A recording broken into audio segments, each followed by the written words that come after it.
Many times when we look at a hero, we think they were strong, brave, and flawless from the very beginning, but life is never that simple.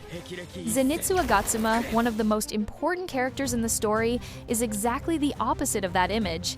He was not only not brave, but he was extremely fearful, insecure, and even a bit clumsy. Zenitsu was born into an ordinary family.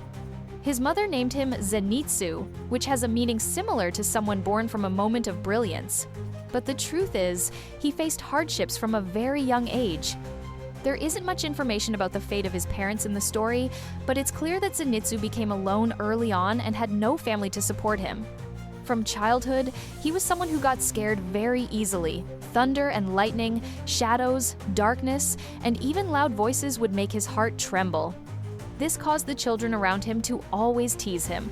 Zenitsu felt that he had no refuge or support in this world. One day, when he was still a teenager, he accidentally met a very special old man. This old man was none other than Jigoro Kuwajima, a former master and thunder-breathing swordsman. From the very first moment, Jigoro realized that Zenitsu had a special talent, even if Zenitsu himself didn't know it. He accepted Zenitsu as his student, and from that point, the boy's life began to change. Now imagine a scared, crying little boy placed under a strict and serious master. Zenitsu had to endure grueling daily training. From breathing exercises to sword combat, everything was challenging. But what was hardest for him was enduring the thunder and lightning training. Since Zenitsu was always afraid of the sound of thunder, practicing the thunder-breathing style was very strange and frightening for him. He tried to run away many times, cried repeatedly, and said, "I can't do it." But his master never gave up on him. However, the story wasn't always so harsh. Zenitsu had something inside him that even he didn't know, a hidden talent. Although Zenitsu could only learn one form of the thunder-breathing style, the first form, thunderclap and flash, he practiced it over and over until he perfected it. One day, exhausted, Zenitsu fell to the ground. He was so hopeless that he wanted to give up everything. He leaned against a tree and said, "I'll never be anything. I'm always scared. Why should I keep going?" But his master sat beside him and said calmly, "Zenitsu, even if you learn just one thing, but do it better than anyone else in the world, then you will be stronger than many." That sentence etched itself into Zenitsu's heart. When the final selection for the Demon Slayers came, Zenitsu arrived with trembling fear. The deadly exam required participants to survive in a mountain full of demons. Zenitsu had almost no confidence in himself. Most of the time, he would hide behind a tree, trembling, and pray for someone to come save him, but it was right there that his hidden side began to awaken. Zenitsu had a very special trait. When he fainted, all his fears disappeared and his true skills emerged. In one critical moment, when he was about to pass out from fear, his body instinctively executed the first form of thunder breathing, striking down the demon with the speed of lightning. When he woke up and saw the demon destroyed, he was shocked. Zenitsu couldn't even believe he had done it himself. In any case, Zenitsu survived the exam and officially became one of the Demon Slayers. After the exam, Zenitsu gradually entered his new world. Very soon, he met two people who would change the course of his life, Tanjiro Kamado and Inosuke Hashibira. Tanjiro was like a kind brother to him.